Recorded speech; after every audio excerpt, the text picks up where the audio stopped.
What's going on, everybody? How's everybody doing today? I'm here with another new video, and today I want to talk about why Nikola Jokic is still the NBA MVP. Now, off rip, you may be like, what is going on? What is this setup? Well, I had to change it around a little bit because of the fact that my lighting was bad. I had a comment last video talking about how bad my lighting was, and I realized that I was right by the window. So I was like, you know what? We're going to stand up for the videos. Hope y'all still rock with me, and I want y'all to just really listen closely. All Nuggets fans, I'm going to be telling you guys why Nikola Jokic is still the NBA MVP. And I'm really talking to all the Jokic haters. I mean, I know a lot of people that's Jokic. My grandma doesn't even like Jokic. Like, I know a lot of people who don't like Nikola Jokic.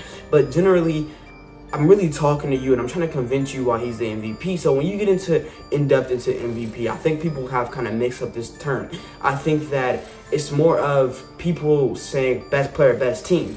Oh, you know, best record in the NBA, best player on that team. That's why you got people saying Devin Booker's the MVP. Because he's the best player on the best team, and that's what it's been over the years. But now we see kind of a shift of what MVP actually is. Well, what is MVP? It is most valuable player. But what does valuable mean? Do you know what valuable mean? Let's get in depth into valuable. The most valuable player. The player that means the most to that team. You take that player off of that team, how good will that team be? That's what brings players from here to here. Steph Curry is a very valuable player. He was in the MVP race, you know, until Draymond and him, you know, injuries kind of happened and slowed Steph down. But he was the most valuable player in the beginning of the season. He was going to get the MVP because this same team without Steph Curry was the worst team in the NBA. But then Steph Curry, back from injury, gets put on the team, and now they're, you know, gentlemen sweeping people in the first round, a Nuggets team. But, you know, I understand the Nuggets team is, you know, banged up a lot, but still, like, they're in a position to where they are almost the best team, if not the legitimate best team in the NBA. So does that not make Steph Curry valuable? Yeah, he's valuable. But when you talk about best player, best team, oh, wouldn't Booker be the MVP? No, he's not. So when you get into depth into MVP, how valuable is Jokic to his team? He's very valuable. You take Jokic off this Nuggets team, where are they standing? Do you see how bad? Sometimes I always wonder, like, are we looking at the same team? That team sucks, in my opinion.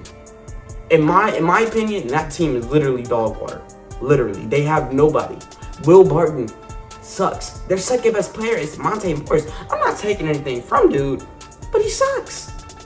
In a general way of being a second, like, he's a good role player. I would love, you know, Monte Morris on my team, but he sucks when it comes down to playing on both sides of the basketball. He's not a Jordan Poole. He's not a Klay Thompson. This dude is not good.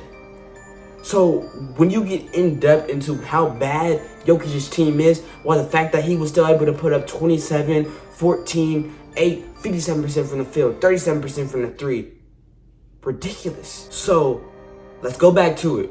Who is the NBA MVP? It's Nikola Jokic. You see those numbers? Crazy. Good.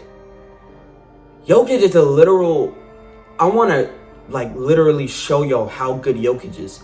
Like, did you see in the game that they got eliminated how Jokic literally would get the ball and literally just put the ball up and it would go in? In the fourth quarter, late fourth quarter, being literally injured, Jokic had the ability to literally get the ball and shoot right over every single player in the Warriors. Nobody in the Warriors was a threat to Jokic.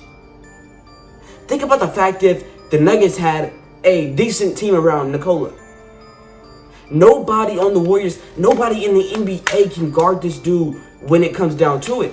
But Jokic has to spend most of his time trying to get his team in the game because his team sucks. So Jokic knows, I think it's in his brain now that, you know what, if my team's not going, even if I drop 50, we're not going to win because my team's not good.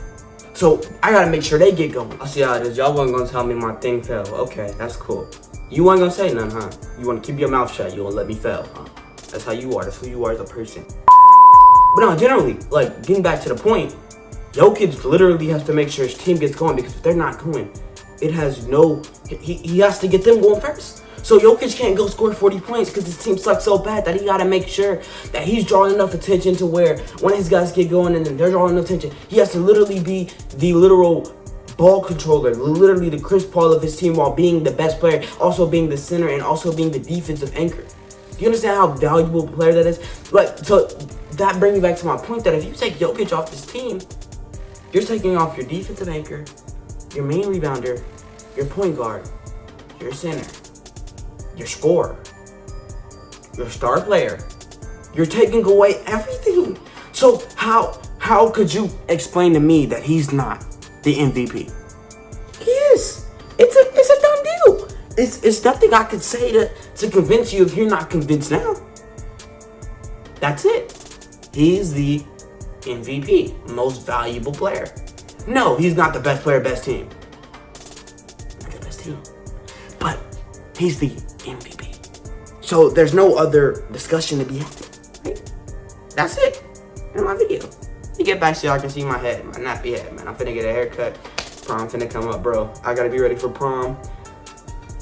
Gotta be ready for prom, man. So, you know, I gotta get my haircut. Imagine I turned into a fashion YouTuber. Yo, look at my new outfit. But no, we're not gonna do that, man. I'm gonna end this video off here, man.